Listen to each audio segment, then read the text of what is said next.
जय माता दी। आज के हमारे इस कार्यक्रम में हम बहुत ही ज़रूरी विषय के ऊपर चर्चा करेंगे, जो है गृह क्लेश के बारे में।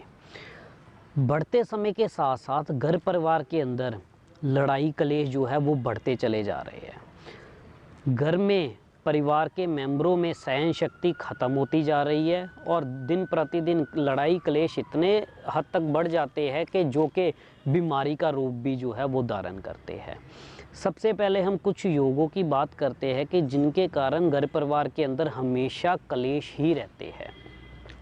जिनकी जन्म कुंडली के अंदर चंद्रदेव बहुत खराब अवस्था में हो या चंद्र ग्रहण ही क्यों ना लगा हो, जैसे केतु चंद्रमा का मेल हो या राहु चंद्रमा का मेल हो या शनि चंद्रमा कुंडली में एक साथ हो, तो ऐसे लोगों के घरों के अंदर हमेशा छोटी छोटी बातों को लेकर के किचकिच का माहौल रहना, लड़ाई कलेश रहना, ये बात आम होती है।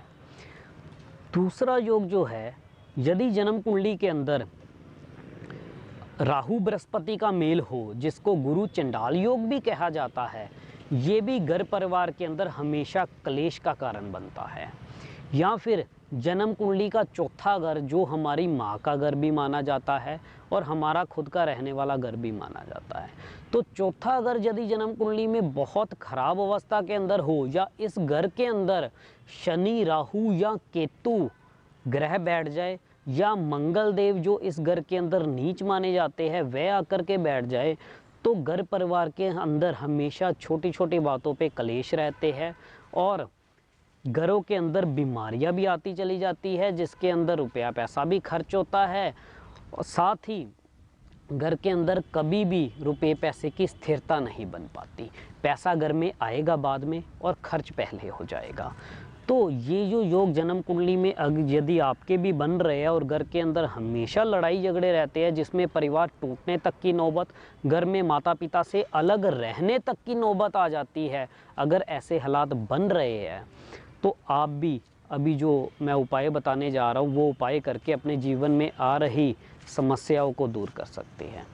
सबसे पहला उपाय, ऐसे जातक को अपने घर में से जितना भी कबाड़ है, जिसमें बंद घड़ियाँ, खोटे सिक्के, खराब बिजली का सामान, जंग लगा लोहा, ये सारा कबाड़ घर से बाहर निकाल देना चाहिए। अगला उपाय, ऐसे जातक को रात के समय में दूध पीने से परहेज रखना चाहिए और साथ ही ऐसा इंसान जितना ज़्यादा गंगा जल अपने घर में रखेगा, अगर हो सके तो कम से कम 20 लीटर गंगा जल अपने घर में उत्तर पूर्वी कोने के अंदर अगर रख ले, तो घरों के अंदर हो रहे लड़ाई क्लेश के अंदर बहुत ज़्यादा सुधार देखने को मिलेगा। हर किसी के अंदर गुस्से की कमी आएगी और सहन शक्ति बढ़ेगी और बर्दाश्त करने की ताकत बढ़ेगी। घरों में गंगा जल ज़्यादा से ज़्यादा रखो, कबाड़ घरों से बाहर निकालो। ये उपाय करके ही आप अपने घर परिवार के अंदर सुख शांति को बना सकते हैं, बीमारियों को दूर कर सकते हैं और घर के अंदर बरकत, पैसे की बरकत बना सकते हैं। तो ये उपाय करके आप अपनी जीवन में आ रही दिक्कतों को ऐसे ही दूर करते रहे। ठीक है, तो अगली बार हम जल्दी मिलते हैं अगले विषय के ऊपर। जय माता।